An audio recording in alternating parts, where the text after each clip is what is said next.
ଅବସରରେ ଏହି ଲକ୍ଷ୍ମୀ ପୂଜାର ଅବସରରେ ମୁଁ ଆସିଥିବାରୁ ଆପଣମାନଙ୍କୁ ନିଶ୍ଚିତ ଭାବରେ ଗୋଟିଏ କଥା କହିବି ଯେ ଆପଣଙ୍କର ଯେଉଁ ସୁଗାର ମିଲ୍ ଅଛି ସିଏ ଅବିକା ଚାଲିବ।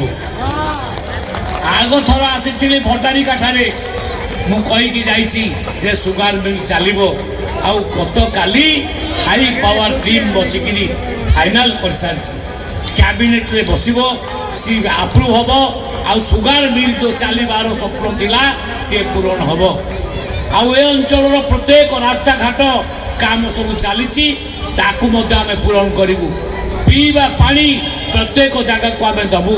ତେଣୁ ଏ ଅଞ୍ଚଳର ବିକାଶ କରିବା ଆମର ଦାୟିତ୍ୱ। ଆଉ ଆପଣମାନେ ଜଣେ ଟାଣୁଆ ନେତା ପାଇଛନ୍ତି। ବିଜୟ ଭାଇ ବିଜୟ ଦଳବେହେରା ଜଣେ ଟାଣୁଆ ନେତା।